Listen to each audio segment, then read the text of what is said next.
Okay, so today we are looking at what factors of your DNA control things such as your eye color or your other personal traits. So we are going to predict how you get certain DNA from your mom or your dad.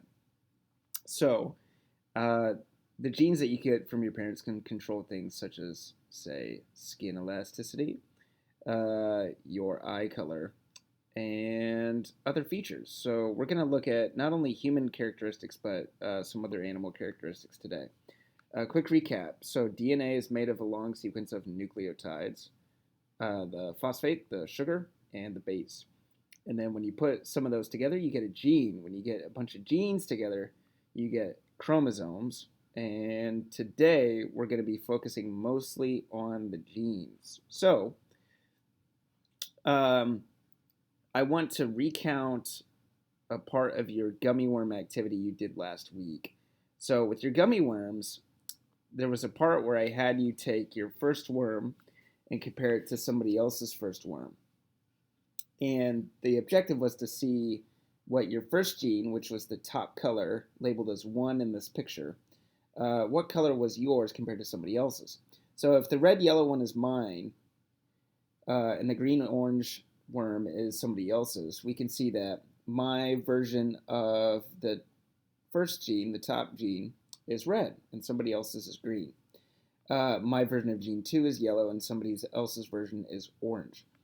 And the point was that we both had a color at the top and the bottom of the worm, a gene at the bottom and the top of the worm, but we had different colors, and those different colors signified different versions of the gene, and that is called an allele when you have a different version. In reality, an allele is a mutation in DNA. So here we have a sample allele for white flower color and for pink flower color. So we have a sequence of the bases in the DNA for the white flower gene and then for the pink flower gene. And the one difference between the genes, this is the gene and this is the gene, is that we have a mutation in the fourth and fifth base. If you have two C's here, that means you're going to have white flower color. If you have two T's there, that means you're going to have pink flower color. And the combination of what allele of genes you get is a genotype.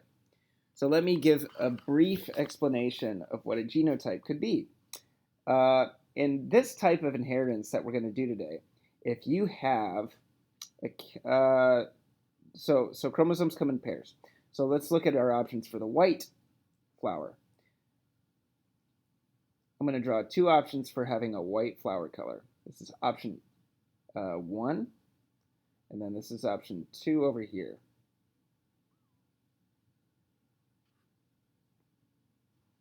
Option 1, to be white, remember that this is the mutation that has two C's for the fourth and fifth base pair, okay? And this is called allele dominant A. You have to have a combination because it takes two parents to make a kid. So in this case, you would have a capital A and a capital A, or a capital A and a lowercase a. And specifically, that means that you got, say, a capital A from dad and a capital A from mom. I'm going to highlight those in two different colors just to avoid confusion. Dad's orange, mom is red. Or you got a lowercase a from mom, and then you got a capital A from dad. And the thing is that if you have at least one capital A, it still means you're going to be white. But if you have two lowercase a's, so your only option for having pink flower would be this. So if you got the left chromosome from dad, and that chromosome is orange, sorry, is a lowercase a, then you got a lowercase a from mom. Then when you have those two lowercase a's together, that means you're going to have pink flower color because there's no capital A present. So we're going to do some other examples. But I wanted to draw chromosomes with the genes on them so that you can see the combination of alleles. Or, did you get a capital A or a lowercase a from each parent? So let's do some more examples. Let's do eye color. Okay, again, each gene, so eye color, flower color, whatever you want to call it, has at least two alleles, okay? And I say at least because in reality there's more options, but we're only going to cover one option today. The dominant version is the capital letter, like we saw last time, and the recessive version is the lowercase letter. Dominant can mask recessive, so I'll provide an example of that. We, in this example, have two eye colors. Your two eye colors are, do you have brown eyes or do you have blue eyes?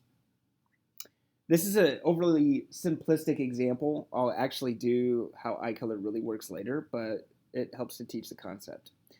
If you have a capital B, that means that is the allele for brown eyes. If you have a lowercase b, that is the allele for blue eyes. So your two options here are, for brown eyes, you could have, I'm going to draw the chromosomes again.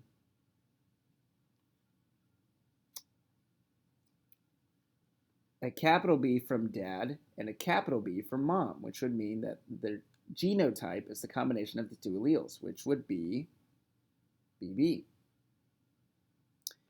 If you are, say, getting a capital B allele from dad, or dominant B as we now call it, and a lowercase b from mom, then that would mean that you are capital B, dominant B, and lowercase b, recessive B. Now this, of course, will be brown. This, how does this work? If you have one of each, a capital, a dominant B, and a lowercase recessive B, then the way I like to teach this is that the capital letter is going to mask the recessive allele, so that even though there is a recessive allele there, you're still going to have brown eyes. So when you have one of each, the dominant letter still gets to dictate what allele or gene you're going to exhibit. So it means, like, if you get a capital, you're going to be brown eyes in this case. Now for blue eyes, you only have one option. So if your dad gives you a chromosome with the recessive allele on it, and you also get the chromosome with the recessive allele from mom, then that means that you are going to be double recessive, or homozygous recessive. We'll see that term again. And that means that when you have two lowercase, that is the only option to have blue eyes in this case. Now, again, this right here is called your genotype, and we're going to learn about genotype between phenotype. So the genotype is the code or the combination of alleles you got. So in this example, if dad has brown eyes, his genotype options are capital BB and lowercase, or capital BB and capital B lowercase b. And then mom's example genotype for blue eyes is the code right here, lowercase b, lowercase b. Now I want to take a minute and remark on what we call these. So if you have two capital B's or two lowercase b's, that is the same letter twice, in the same case of letter twice. So that's a word that is called homozygous.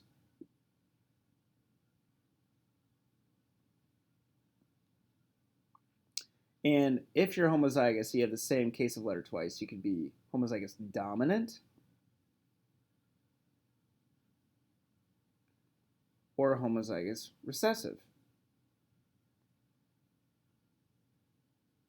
And if you're homozygous dominant, that means that you are going to have two capital B's, two dominant alleles. If you're homozygous recessive, that means you're going to have two recessive alleles, or two lowercase.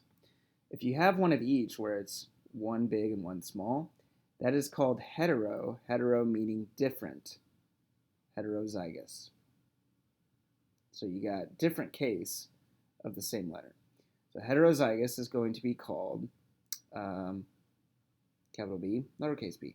And when you're heterozygous, you don't need to specify dominant or recessive, because heterozygous implies that you have one of each case of letter. Okay, these are terms you're going to see, so these are important ones to know.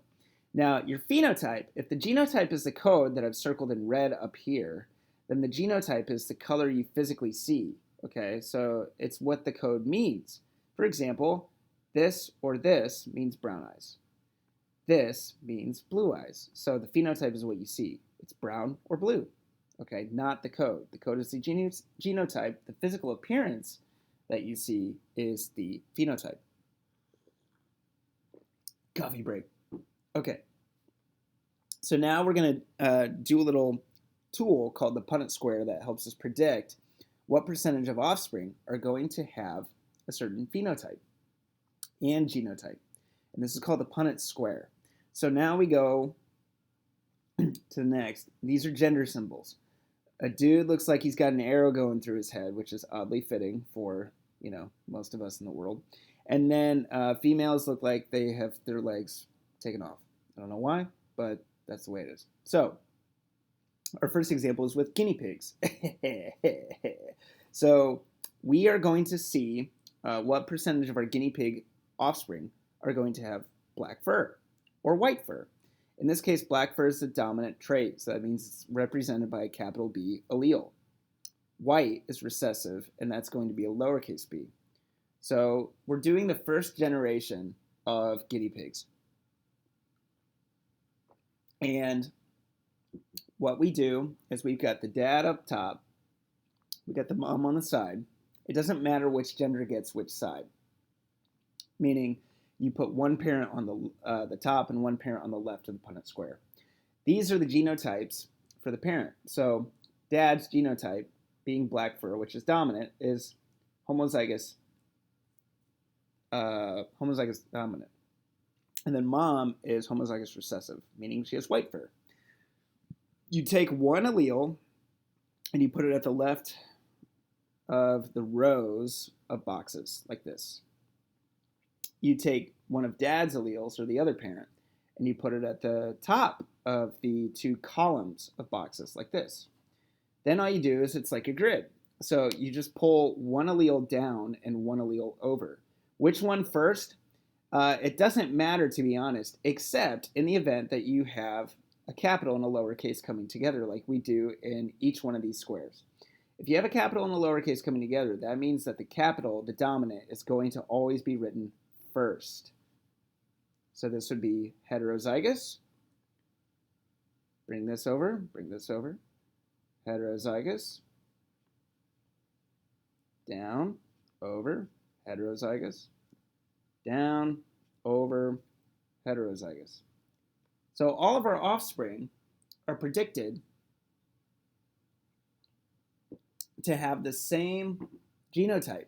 And that means that they all are heterozygous, which means that we can predict that we have 4 out of 4, or 100% chance of getting an offspring that is heterozygous and black. So the genotype is heterozygous and the phenotype is black. So this is just exemplifying what I did. Now, what would happen if we did 2 of the kids? So like, what would happen if we took one of these kids and one of these kids and we crossed them? We mated them together. So this is how we figured that out. Same concept. Bring down, bring over. If you have a capital and lowercase coming together, put the capital first. So homozygous dominant, heterozygous. And we have heterozygous and homozygous recessive. So now we got a split.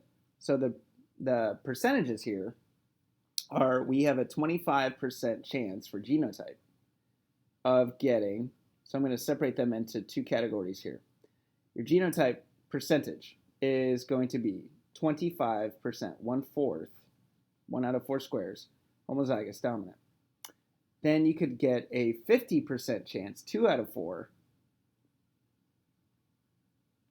of getting heterozygous. And then you have a 25%, again, 1 out of 4 squares, chance of getting homozygous recessive. Now for the phenotype, we need to translate that into which is black and which is white. So if we have 3 out of 4 squares, 1, 2, 3, that have at least one capital B or dominant B in them, that means that, again, dominant is black, so we have a 75% chance, 3 out of 4, of getting black fur. And you have a 25% chance, 1 out of 4 squares, of getting white. Whoops, let's write in the genotype. So your phenotype ratio, 75-25, is different from your genotype ratio sometimes. So that's something to keep an eye out for. And then here is just us going through that again. And we have gone through the percentages again. So now there's more examples here, but you guys get the point. So you are today doing an exercise in Punnett Squares that covers different traits. So just follow the directions on the slide and you should be fine. If you have any questions, feel free to email me or you can swing by and ask me questions on your in-person class day while you guys are working on your model. That is not a problem at all. All right. Have the best day of your life.